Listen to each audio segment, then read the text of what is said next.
Friends, we are given this question.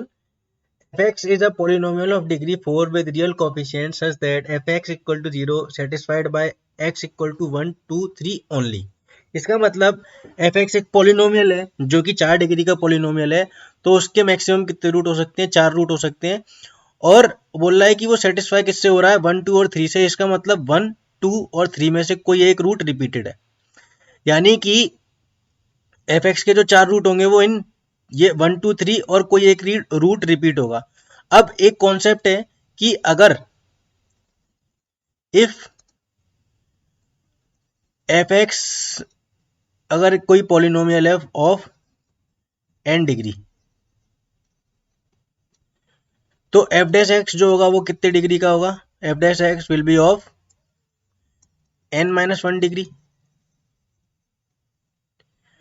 अब अगर fx का कोई रूट रिपीटेड है, इफ रूट इज रिपीटेड,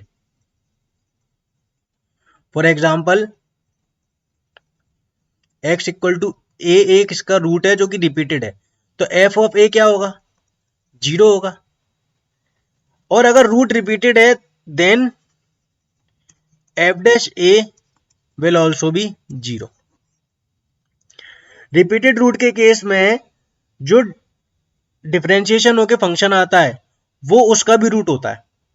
तो अगर यहाँ पे 1, 2 और 3 रिपीटेड रूट है इनमें से कोई एक, तो फॉर एग्जाम्पल 2 अपना जो रूट है वो रिपीटेड है, तो f ऑफ 2 कितना होगा? 0। और f डैश 2 भी कितना होगा? 0। फॉर एग्जाम्पल अपन मान लेते हैं 1 जो है वो रिपीटेड रूट है, तो f ऑफ 1 कितना होगा? 0। और f डैश 1 भी कितना होगा? 0। सिमिलरली 3 के लिए बात करते हैं, अगर 3 रिपीटेड रूट है तो f ऑफ 3 कितना होगा? 0। और f डैश 3 भी कितना होगा? 0 ही होगा।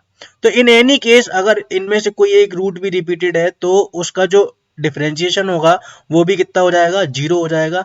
तो f dash 1 into F dash 2 into F dash 3 कोई सा भी रूट रिपीट हो रहा है वो हमेशा कितना होने वाला है? 0।